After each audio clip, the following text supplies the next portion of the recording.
Welcome to Germany for round 5 of the 250 World Motocross Grand Prix. And here we are with championship leader number 59, Stefan Everts, the Belgian. Former 125 champion, hoping to make it a 250 championship for 1992.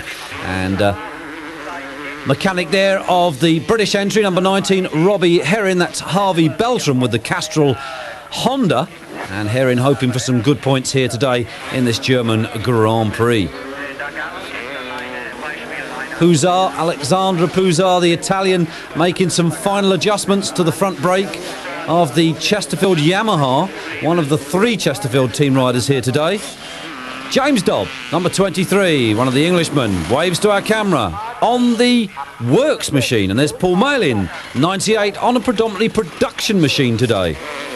Mike Healy, number 2, on the Biffy Suzuki. That's Everts' teammate. And there is young Ricky Parker. That's Trampus Parker's young son, the current defending champion. Now, Dad, there's your gloves. Go out and do a good job for me today. Trampus Parker waiting for the start. Michele Fanton here straps up his helmet. James Dobb in deep concentration for the start of the first moto. Very serious look on his face. There's Everts, waiting to the last possible moment to pull on the helmet. It's quite warm here at the moment. Marnik Bevorts there, the Johnson-sponsored runner. And number 4, the Swede, Petter Johansson, coming down onto the line. Donny Schmidt, 75, one of the other Chesterfield Yamaha runners. And in the background, there's number 81, Bob Moore, the 3rd team member of the Chesterfield outfit. As Johansson drops in, there's Schmidt. For some reason, Schmidt's decided to rub mud on the seat of his bike. There must be a good reason for that. Herrin, number 19. Side Herrin, there's Parker dropping the bike in, the Honda. Schmidt, Dobb coming along in the foreground. Everts there. Well, he's facing the wrong way. I hope someone tells him that he's supposed to turn round as we wait for the official starter to put up the 30-second board. The riders making their final preparations before that board goes up. There it is. Now the 5-second board. Bikes in gear, clutches in. They wait for the gate to drop. And it will do any moment, and it does. They come down that hill towards our cameraman. He's a brave lad today. Into that first right-hand corner. It looks, well, we've got a couple on the floor. One of those is a Suzuki, one of them is a Kawasaki, and that looks like one of the Yamahas. That is Everts. He is having an awful time. Stefan Everts on the floor yet again for the 2nd time today. Well, he's back on his feet. Let's hope that that's nothing more than just a bit of bruising. But we'll give you an update during the race as we get it. But it's Schmidt that took the Chesterfield Yamaha to the front yet again. It was Puzar on another Chesterfield that held on to 2nd place.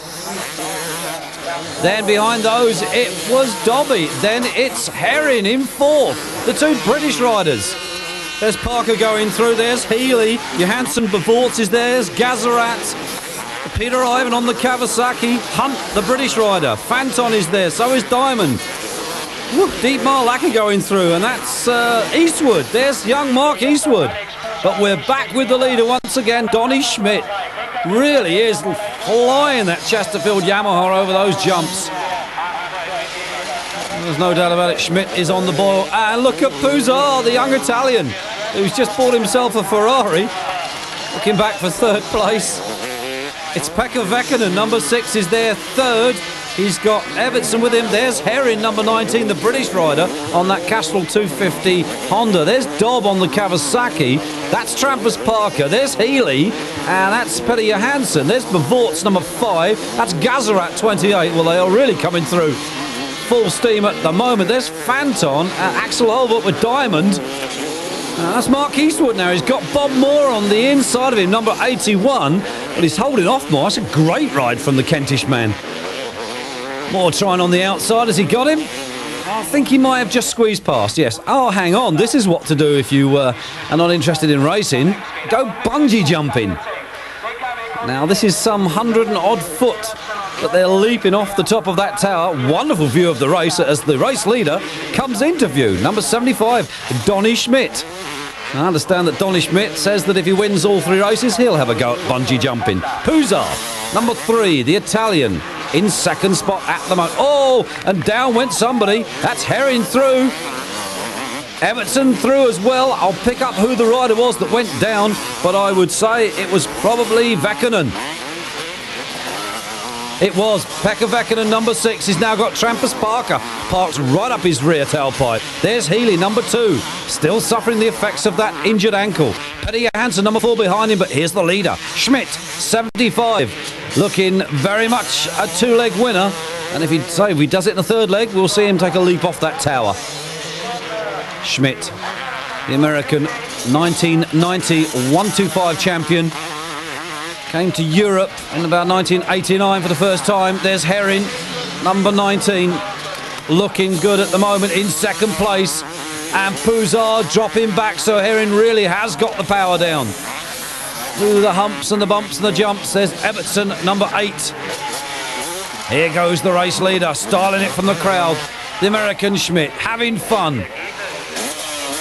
Herring, also having fun, the British rider. Back for 3rd, and it's Puza.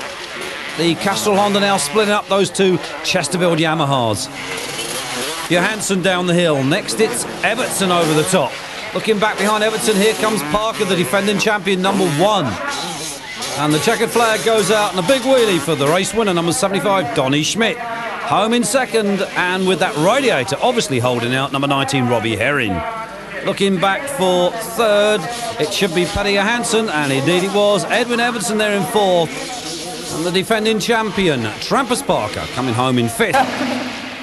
Well, as we promised earlier, something completely different. If you're wondering what makes motocross riders tick, it's very simple. They're just all crazy. Why Sylvian Cabors decided to allow Mike Healy to do this is beyond my judgment, because with one rider already out of the championship, I would have thought the danger of a second rider going out with this kind of antics would be just a little bit too much to take. But Sylvian said yes.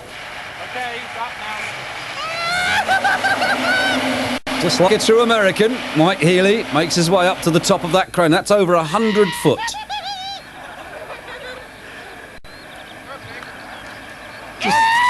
Listen to him. Oh, fuck! Only an American can do something like this. Bungee jumping from the top of a crane.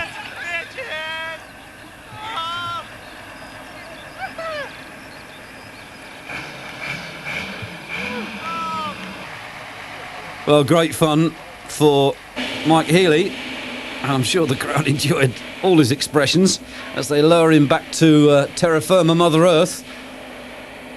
This bungee jumping now becoming quite a big thing, and, well, that's the American contingent. How was it, they say?